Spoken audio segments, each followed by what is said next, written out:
A very good morning dear students. I welcome you in English grammar class. Today topic is chapter auxiliary verbs, modals and non-modals. Okay, so today I am going to explain auxiliary verbs. Okay, first I will explain auxiliary verbs. There are three types of auxiliary verb. First is primary auxiliary verbs, second modals, and third is marginal auxiliary verbs. Okay, so first is primary auxiliary verb.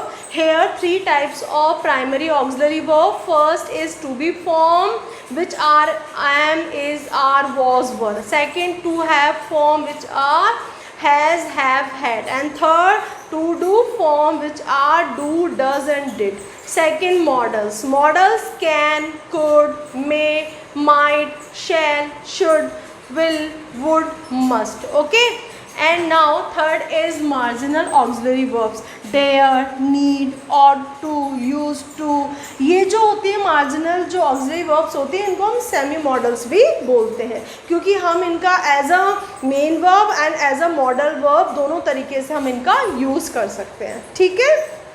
So now student, first I will explain primary auxiliary verbs. Okay? Is primary auxiliary verb. Primary auxiliary verb में जो be form होती है, am, is, are, was, were. How we will use? Am we use with I, and is we use in present tense with singular subject, and are we use in present tense with plural subject, and was we use in past tense with singular subject, and were we use in past tense with plural subject. Now I will explain how be form is act as an main verb and it is act as an auxiliary verb. Main verb it is called principal verb and auxiliary verb it is called helping verb. तो be जो form है वो किस तरीके से is, am, are, was, were main verb में और auxiliary verb में कैसे अपने आप को act करते हैं. Now I will explain. Okay? Let's see the uses of am, is, are, was और as principal verb, main verb जिसे हम मुख्य क्रिया भी बोलते हैं. ठीक है ना. अब हम इनके यूजेस देखेंगे. इज, एम, आर, वॉज, वर के एज अ प्रिंसिपल वर्ब के रूप में, या फिर हम इन्हें मेन वर्ब भी बोल सकते हैं. Okay. First use height, age, weight, date etcetera. जब हम किसी से किसी की हाइट के बारे में बात करते हैं, एज के बारे में बात करते हैं, या वेट के बारे में बात करते हैं, किसी डेट के बारे में बात करते हैं, तो यहाँ पर जो इज़, एम, आर, वॉज, वर है वो एक प्रिंसिपल वर्ब या मेन वर्ब के रूप में काम करती है. Let's see the example. First example, he is 50 kilos. वो 50 किलो का है. तो यहाँ पर जो इज़ है वो क्या है, एक मेन वर्ब के रूप में काम कर रही है, क्योंकि देखो और तो यहाँ पर और कोई वर्ब है ही नहीं. तो यहाँ पर जो इज़ है वो क्या काम कर रही है, as a main verb. In second example, it is 8 September. Okay. यहाँ पर भी जो है जो इज़ है वो मेन वर्ब के रूप में काम कर रही है. ओके.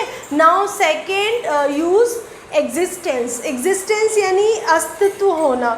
जब हम किसी की एग्जिस्टेंस की बात करते हैं तो भी जो एम, इज़, आर, वॉज, वर है वो एक मेन वर्ब के रूप में काम करती हैं. जैसे example, I am a teacher. मैं एक टीचर हूँ. तो यहाँ पर जो एम है, आई के साथ हम एम लिखते हैं, तो यहाँ पर जो एम है वो एक मेन वर्ब के रूप में काम कर रहा है. Second, iron is a metal. Okay. Iron is a metal. एक तो सबसे इम्पॉर्टेंट चीज़ ये होती है, जो भी मेटल होते हैं वो सिंगुलर होते हैं और उनके साथ में हम सिंगुलर फॉर्म यूज़ करते हैं. ओके. तो यहाँ पर जो इज़ है वो एक मेन वर्ब के रूप में काम कर रही है. ठीक है. नेक्स्ट, सी कमांड. जब हम किसी को कमांड देते हैं तो यहाँ पर इज़, एम, आर, वॉज, वर जो है वो एक मेन वर्ब के रूप में काम करती है. और हम यहाँ पर जो मेन वर्ब है वो लिखते हैं, जैसे बी क्वाइट, चुप रहो. ठीक है. तो यहाँ पर जो बी है वो मेन वर्ब के रूप में हमने यहाँ पर इसको यूज़ किया. ठीक है. Next, D use physical and mental state, state means situation, physical और मेंटल सिचुएशन या कंडीशन को बताने के लिए भी जो is am are was verb का यूज़ किया जाता है वो एज अ मेन वर्ब किया जाता है। Let's see the example, she is a beautiful girl. तो यहाँ पर हम एक फिजिकली सिचुएशन को बता रहे हैं, तो यहाँ पर जो इज़ का यूज़ किया गया है वो एज अ मेन वर्ब किया गया है। Second example, I am very upset. तो यहाँ पर मेंटल सिचुएशन के बारे में बताया गया है, आई एम वेरी अपसेट, तो जो एम है यहाँ पर as a main verb use किया गया है। Of am is are was verb as auxiliary verb and helping verb. Auxiliary verb या फिर हेल्पिंग वर्ब में हम is am are was verb का कैसे यूज़ करते हैं। ओके, अब am is are was verb का जो present participle it means ING जो लगाते हैं हम वर्ब में, ठीक है। तो आईएनजी फॉर्म जो होती है वो प्रेजेंट पार्टिसिपल होते हैं। तो जो एम इज़ आर है, जब हम वर्ब में एम इज़ आर के बाद में वर्ब की फर्स्ट फॉर्म में आईएनजी लगाते हैं तो हमारा क्या बन जाता है, प्रेजेंट कॉन्टिन्यूस। ऐसे ही जब हम वॉज वर्ब लिखते हैं और उसके बाद में वर्ब की फर्स्ट फॉर्म में आईएनजी लगाते हैं तो वो हमारा क्या बन जाता है, past continuous. Okay, let's see the example, he is writing a letter. ठीक है, तो यहाँ पर हमने प्रेजेंट में जो वर्ब की फर्स्ट फॉर्म है इसमें आईएनजी लगाया, तो जो यहाँ पर इज है वो एक एज अ हेल्पिंग वर्ब काम कर रहा है। ठीक है, second, he was writing a letter. यहाँ पर हमने वर्ब की जो फर्स्ट फॉर्म इसमें आईएनजी लगाया, तो ये जहाँ पर जो वॉज है यहाँ पर एज ए हेल्पिंग वर्ब काम कर रहा है। तो यहाँ पर जो इज़ और वॉज है, यहाँ पर इससे हमें टेंसेस के बारे में भी पता चल रहा है कि जो इज़ है ये प्रेजेंट कॉन्टिन्यूस है और ये सेकेंड सेंटेंस जो है पास्ट कॉन्टिन्यूस का है। ठीक है, now next, am is are was verb plus past participle. अगर is am are was verb का यूज़ हम पास्ट पार्टिसिपल में करते हैं, पास्ट पार्टिसिपल इट मीन्स वो थर्ड फॉर्म, जब हम वर्ब की थर्ड फॉर्म जैसे प्लेड, ओके, वॉच्ड, ये जो होती हैं वर्ब की जितनी भी थर्ड फॉर्म होती हैं वो पास्ट पार्टिसिपल होती हैं। ठीक है, तो जब हम पास्ट पार्टिसिपल के साथ में is am are was verb का as a helping verb use करते हैं तो वो हमारा पैसिव वॉइस बन जाता है। कैसे, let's see the example. Suppose ये जो सेंटेंस है ये एक्टिव है, ही ड्राइव्स अ कार। ओके, तो यहाँ पर जो सब्जेक्ट है ही वो एक्टिव है, इट मीन्स जो एक्शन है, जो वर्ब है वो मतलब जो डूअर है, जो सब्जेक्ट है वो काम कर रहा है यहाँ पर, इट मीन्स जो सब्जेक्ट है वो एक्टिव है, तो ये एक्टिव वॉइस है। इसका पैसिव वॉइस क्या बन जाएगा, a car is driven by him. Okay, तो यहाँ पर जो हमने इज जो यूज़ किया है वो उसके बाद में हमने वर्ब की थर्ड फॉर्म यूज़ करी है, तो ये हमारा पैसिव वॉइस है। पैसिव वॉइस इसमें इट मीन्स यहाँ पर सब्जेक्ट एक्टिव नहीं है, यहाँ पर जो ऑब्जेक्ट है उसके द्वारा कोई काम किया जा रहा है। ठीक है, तो अगर हम is am are was verb का यूज़ पास्ट पार्टिसिपल में करते हैं तो ये हमारा पैसिव वॉइस बन जाता है। ठीक है, C point C, am is are plus infinitive. Infinitive का क्या होते हैं, टू और वर्ब की जो फर्स्ट फॉर्म होती है, टू वर्ब की फर्स्ट फॉर्म से पहले जो टू लगाते हैं वो इन्फिनेटिव होते हैं। ठीक है,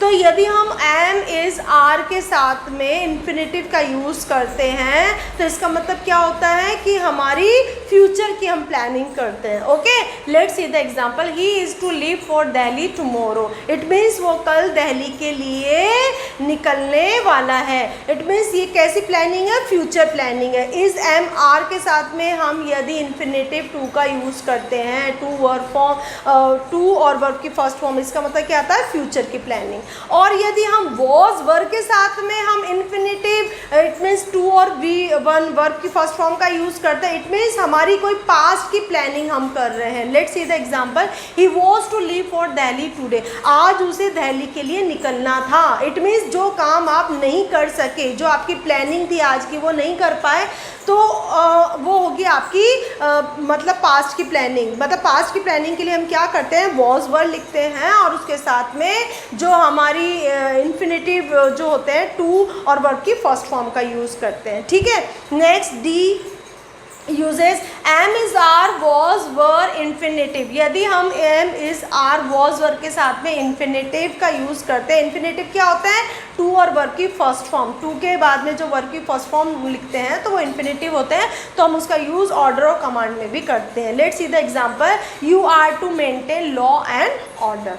okay, next uses to be plus about. यदि हम टू बी के साथ में अबाउट का यूज़ करते हैं, यदि हम इज़ एम आर इनके साथ में इसका यूज़ करते हैं और साथ में अबाउट लिख देते हैं, इसका मतलब है कि आप नियर फ्यूचर में कोई काम करने वाले हो। Let's see the example, he is about to leave. He is about to leave, it means वो अभी जाने वाला ही है। ओके, नेक्स्ट है they are about to perform in DID। It means वो DID में परफॉर्म करने ही वाले हैं।